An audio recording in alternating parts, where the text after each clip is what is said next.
Salut, c'est Jim, j'espère que vous allez bien. Alors, on est aujourd'hui le 14 février 2024. Alors, bon, va pas falloir que ça devienne une habitude, hein. C'est vrai que j'ai fait déjà une market review hier, j'en fais une aujourd'hui parce que bah, il s'est passé des choses tout simplement. C'est pas quelque chose, j'ai pas l'intention d'en faire un rendez-vous récurrent.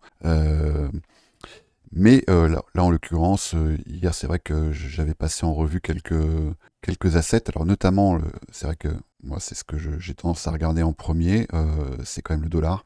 Et, eh ben, on voit bien que là, le dollar, il est maintenant là, en train de travailler cette zone que j'avais déjà identifiée, là, de cette. On va pas parler d'inefficience parce que les marchés, on sait bien qu'ils ne sont pas efficients. Mais en tout cas, et on va même pas expliquer, je vais même pas essayer d'expliquer pourquoi.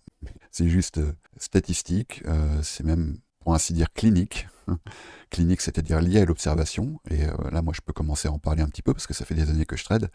Ce sont des zones qui sont amenées à être testées d'une part, et dans lequel le prix, même lorsque c'est une zone comme ça qui est assez ample, a tendance à venir s'installer. Donc, c'est pas du tout surprenant que, en tout cas, si le dollar se dirige sur cette imbalance là, qui date de novembre 2023, qu'il y passe un peu de temps. Donc, moi, je comptais pas trop à ce que le prix fasse juste une mèche pour traverser cette zone et puis après revienne plus bas ou aille plus haut. Je pars du principe, et j'en parlais hier, que ce qui se passe ici, c'est probablement ce qui va annoncer ce qui va se passer là sur au mieux, enfin au mieux, à minima, la fin de ce trimestre et probablement le trimestre à venir. Et en l'occurrence, ce qui se passe après un mouvement impulsif, on le voit ici, impulsion, consolidation. Je pourrais en passer plusieurs, hein, impulsion, consolidation, etc., etc. Et à chaque fois, on va sortir de cette consolidation, à chaque fois. Bon, je caricature un peu, mais à peine. On va avoir un mouvement contrarien et ensuite on a une impulsion. Donc c'est exactement ce qui s'est passé ici, hein. On a eu là une consolidation, on a eu un mouvement ici, de là, mouvement contrarien et impulsion. Et donc, moi, c'est un peu mon biais là, c'est que on va ici rentrer certainement dans une phase de consolidation. Donc là, je suis en 4 heures. Alors, ça ne veut pas dire évidemment qu'il va rien se passer parce que en intraday, bah, évidemment, ce sont des choses qu'on va pouvoir utiliser. Bon, là voilà, on voit bien là ici dans quoi on est rentré et c'est a priori le biais que là j'ai moi pour les aujourd'hui et probablement même jusqu'à la fin de la semaine. Alors, on a quand même, et ça je l'avais notifié hier, cette zone ici, donc le gap RTH, donc Regular Trading Hours, hein, que je rappelle, on a eu une clôture ici à 17h. Ah, donc là je suis sur le SPX, hein, je ne suis pas sur le ES, les contrats futurs du CME, donc les prix dont je vais vous parler, il y aura peut-être un gap par rapport au prix que vous avez sur les CME. On est ici à 5017, voilà, et le prix d'ouverture ici à 9h30,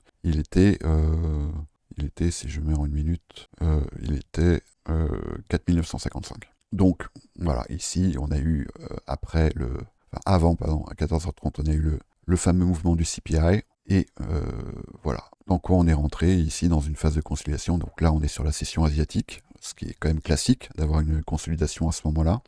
Je pense clairement, je ne sais pas quand, qu'on va revenir visiter cette zone, qu'on va même probablement venir la combler. Quand je dis je ne sais pas quand, c'est est-ce que ça va se faire en sortie de la session asiatique? Auquel cas, ce qui serait assez classique, on va dire, c'est d'avoir ce genre de mouvement, c'est-à-dire ici une prise de liquidité, probablement pendant la London, et ensuite on va revenir visiter un peu plus haut. Voilà, ça nous donnerait quelques indices sur la directionnalité du marché, en tout cas pour aujourd'hui, mais je ne m'attends pas non plus, en sortie comme ça d'un tel mouvement impulsif, je ne m'attends pas à un mouvement massif aujourd'hui. Ça, en règle générale, c'est ce qui se passe. On va observer la même chose sur l'euro-dollar. Voilà, impulsion, longue phase de consolidation. S'il s'agit juste de revenir visiter cette zone, on aura peut-être ici voilà, un petit mouvement d'annulment et on va revenir se balader ici et peut-être même consolider ici. Sinon, ça peut se traduire. Alors, j'entends déjà les les critiques éventuellement qui pourraient venir avec ça, c'est-à-dire en gros ça va monter, ça va descendre. Bah oui mec, mais on spécule en fait, hein. Donc quand on spécule, on fait des hypothèses, on gère notre risque, et puis le marché nous donne raison ou le marché nous donne tort. Si le marché nous donne raison, on va essayer de tirer des profits de cette situation par ce qu'on appelle un ratio risque, c'est-à-dire on risque 1 et on espère gagner 2, 3, 4, 5. C'est le jeu, c'est la spéculation, c'est comme ça que fonctionne le trading. Soit, éventuellement, ça peut se traduire par un mouvement un peu plus impulsif qui va revenir tester cette zone et à ce moment-là, ça sera pour aller plus bas. Et là, dans ce cas-là, faut plutôt aller chercher les hautes time frames. En l'occurrence, ici, on voit bien que en sortie là de cette, là je suis en daily, hein, attention. Donc là ici, j'ai eu un plus haut et que là, on a eu ici un changement de caractère et que là, on a un lower high. Donc, à défaut de signaux contraires, moi, mon hypothèse, c'est plutôt que on va aller chercher ici un lower low. Ce qui va nous amener probablement ici, pareil, sur le Q2 2024. Parce que là, on est quand même en daily. Et que là, ici, si je dois tracer un canal de tendance, je ne suis pas fan je suis pas du tout un chartiste, hein, mais on voit bien ici qu'on a un canal de tendance qu'on va pouvoir observer, qu'on commence déjà à pouvoir observer en H4 avec des lower high, lower low, lower high, lower low, lower high, lower low, etc., etc. Et qu'à chaque fois, la zone qu'on vient retester, donc ce que j'applique là, ça va pouvoir s'appliquer à beaucoup d'autres catégories d'assets. Hein. Non, c'est pas ça que je voulais faire. Voilà, un petit... alors, c'est pas un ratio de Fibonacci hein, que j'applique. 50%, c'est pas un ratio de Fibonacci. C'est un ratio, tout simplement. C'est le ratio qui va déterminer deux zones entre un premium et un discount. Et un équilibrium. Et ici, on voit qu'à quelques ticks près, on est bien revenu tester l'équilibrium. Et que là, pour l'instant, on s'engage sur, ici, un nouveau lower low, LL. Voilà, bon, ce que j'ai à dire pour...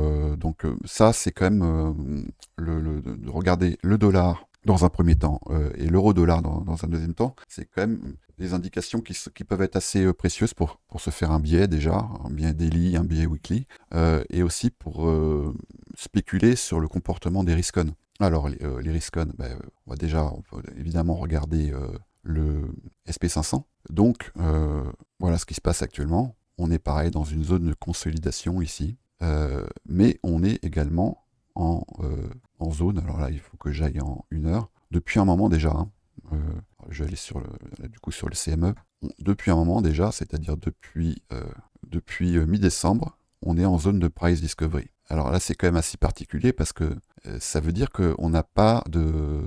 comment dire, on n'a pas de force contrarienne à cette hausse. Donc, ça rend la spéculation un petit peu plus compliquée parce que c'est vrai que notamment ceux qui tradent avec les méthodes enseignées par ICT apprennent qu'on essaie d'identifier des zones qui peuvent s'avérer être des zones de liquidité, qui ne le sont pas forcément.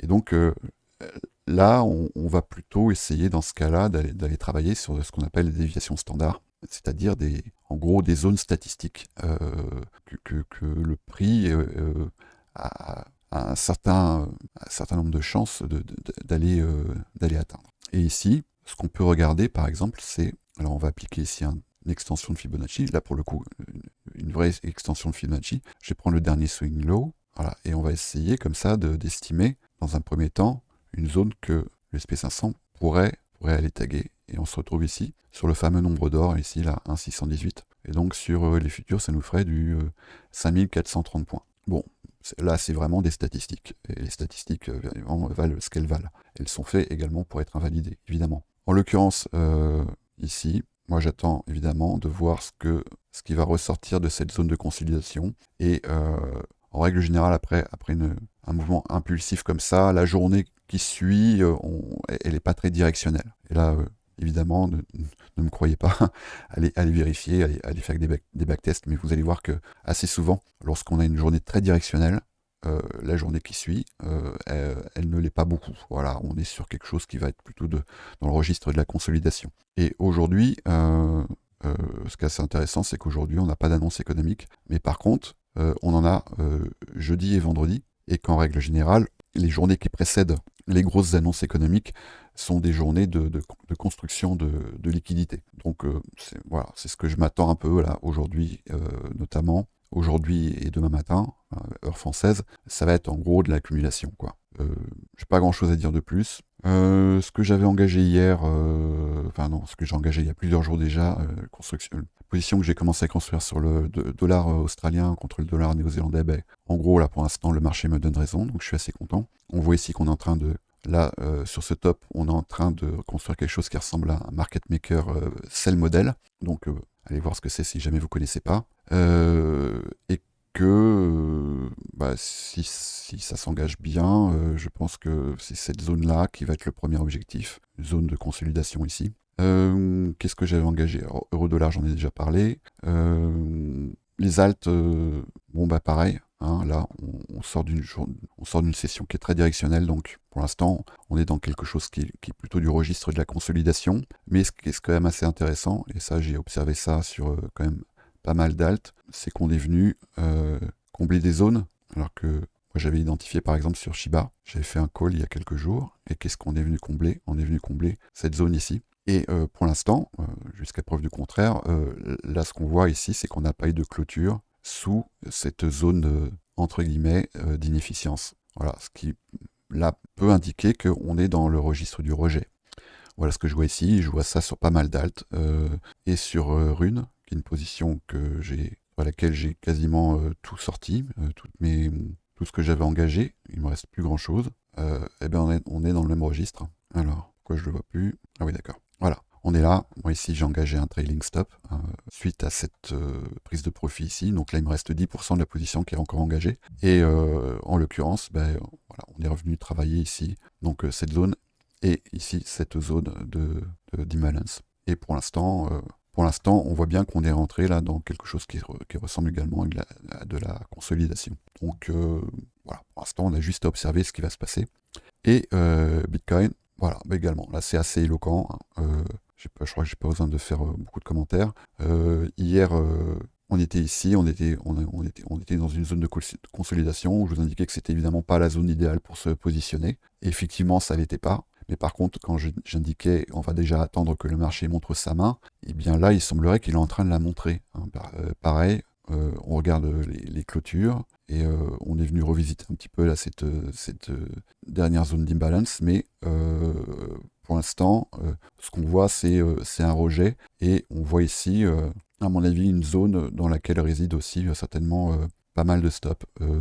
Et je serais très étonné que le marché en fasse cadeau. Donc ça peut tout à fait se traduire également par quelque chose qui pourrait ressembler à ça, et à ça, on est en train de spéculer.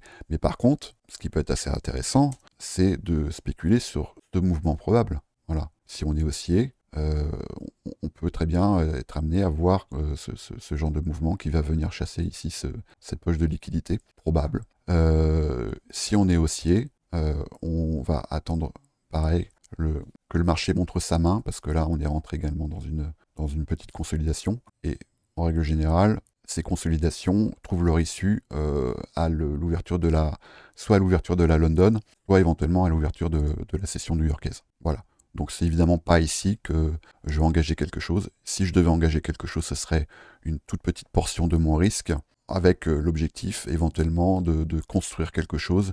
Si je suis haussier, construire quelque chose en moyennant mon prix à la baisse, et si je suis baissier, par exemple en moyennant mon prix à la hausse, avec une target ici qui serait un support, pardon, qui serait ici ce breaker en 15 minutes.